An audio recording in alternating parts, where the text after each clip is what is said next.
So what is the Student Rights and Responsibilities Office approach to non-academic misconduct?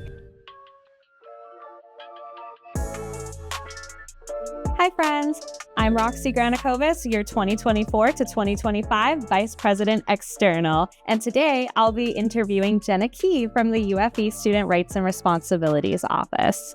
Jenna, could you please tell us about yourself and your role at the Student Rights and Responsibilities Office? Yeah, absolutely. So my name's Jenna. I am a specialist here in the Student Rights and Responsibilities Office. I also completed my undergrad here at UFE, graduating in 2017.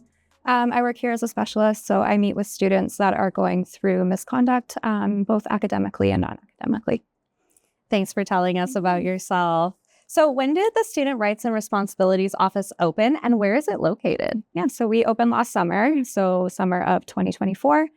We are located on the Abbotsford campus in the Student Union building on the third floor in S3127. We're also available to meet with students virtually, and we can attend the Mission and the Chilliwack campuses as well. Wonderful. That's so great to know. Can you share with me what the rights and responsibilities of students are? Absolutely. So all students at UFE have the right to pursue their education in an environment that is safe, secure, and conducive to learning. As a member of the UFE community, students are also responsible to engage with others in a respectful and collaborative way that promotes the values of UFE. So that's inclusivity and integrity, community, and excellence. These responsibilities include knowing about policy and abiding by the policies as well. One responsibility that I wanted to point out for students is the responsibility to keep an eye on their student email, since this is where a lot of the communication will be heading towards, and we don't want them to miss anything.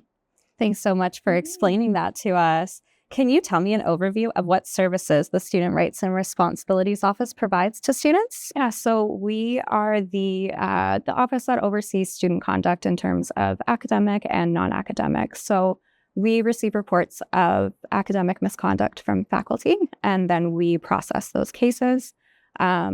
Myself as a specialist and my coworker are available to meet with students that are going through these processes in order to understand the policy and procedures and what is required of them.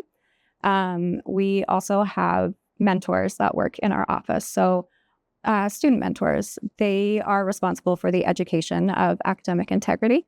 So students may see some members of our team doing in-class presentations about academic integrity. We do workshops as a penalty for academic misconduct, and it's called the Academic Integrity Matters Workshop. These mentors work with students that go through this process in order to complete it.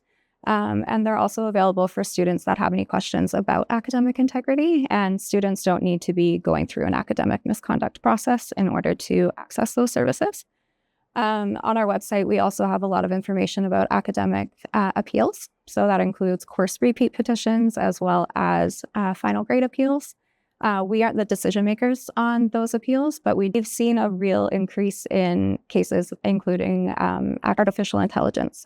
So we know that AI is kind of in everything now, so it's a part of a lot of students' work. But we really encourage students to chat with their professors about the appropriate use of AI in their assignments.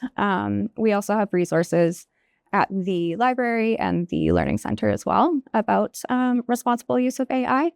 But speaking with your instructor to get the most clarity is really encouraged.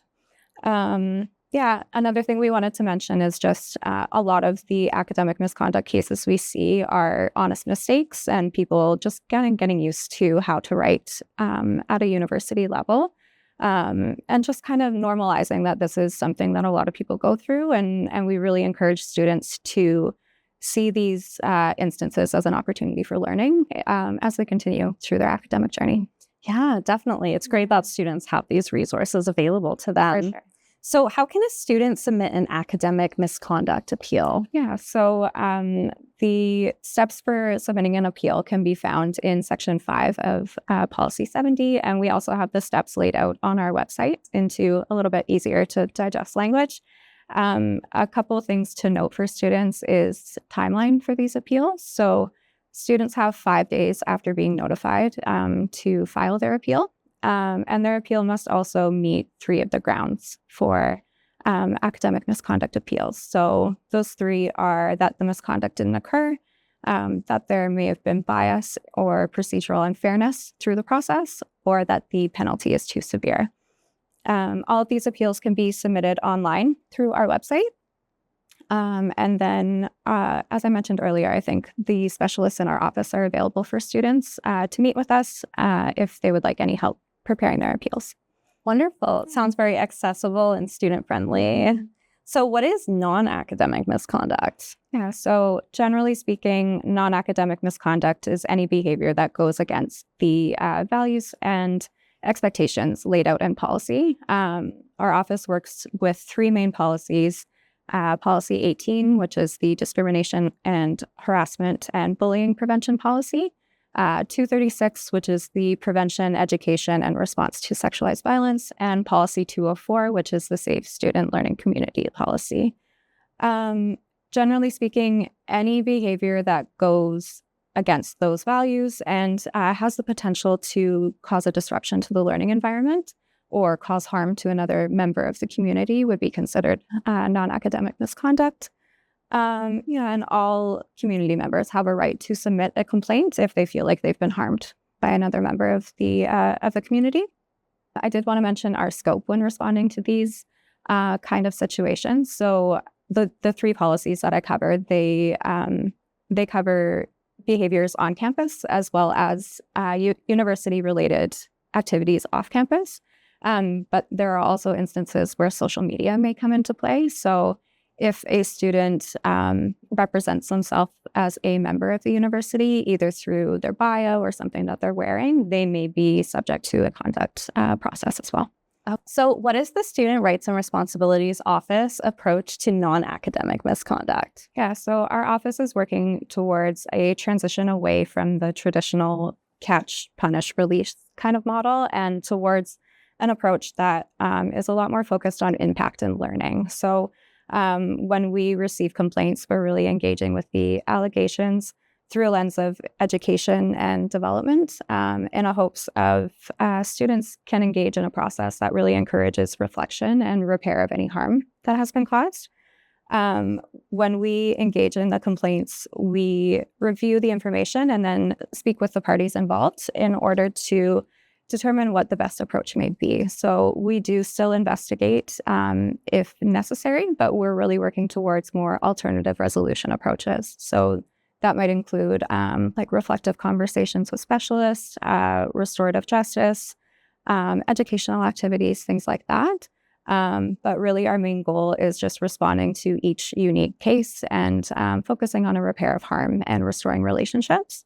So when we engage with complaints, we try to view the whole student when we're looking at that. So we really work to use an anti-oppressive lens to ensure that we're acknowledging historical biases that exist and avoid perpetuating those. The goal is to avoid institutional harm by being aware of any biases that exist throughout the process and avoiding those, especially when we're looking at sanctions. So we want to make sure that sanctions are proportional to each unique situation and are reflective of the lived experiences of the parties that we're engaging with. We're part of a larger team for these kind of situations, so we work really closely with the Student Support Center. Members of that team are assigned to students going through this process to help them navigate and acquire some support as well, because it can be very overwhelming. So we want to make sure that they have that access. And we actually just released some new procedures on our website. So if students want to take a look at that to give a better idea of what our approach is. What a great approach. Sounds very organized and well thought out too. So how can students report incidents to the Student Rights and Responsibilities Office? Yeah, so it can be done online through our website. We have an online reporting form. Once we receive those complaints, we then connect with the involved parties to obtain more information if we need to and discuss options moving forward. The Student Support Center, again, is an option for students. If a student is unsure about whether their situation may meet the criteria for a response, they can meet with a member of that team in a confidential way to explore the situation as well as get some support there as well. We want to make sure that any reports that we receive include kind of a summary of what happened, the names of people involved if it's known, the impact. We also receive reports from safety and security as well. So once we receive those reports, we review them for any potential policy violations and then connect with the involved parties there as well. Okay, sounds like you folks are doing a thorough job. So how does the office handle privacy and confidentiality matters? Yeah, so we really look at it from a need-to-know approach. So we only share information outside of this office with staff that need to know the information in order to complete their work duties. So an example of that might be the Office of the Registrar being notified of a suspension being an outcome for a process in order for that to be addressed in their office. But departments like the Accessibility Center or Athletics would not be notified of any misconduct in that way. There are limitations to confidentiality. So if we're notified of any potential harm to student or to self or others, confidentiality is impacted there. If we learn of any harm to a child or any illegal acts, that also has an impact. Our office's records are also subject to FIPA requests, so the Freedom of Information and Privacy Act. And if student conduct has court or legal implications, our records can also be subpoenaed by court as well.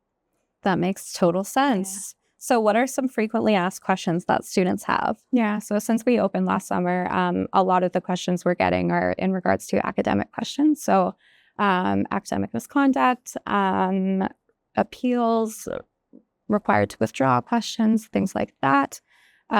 We have had some questions about the difference between a disclosure versus a report or a complaint for sexualized violence cases.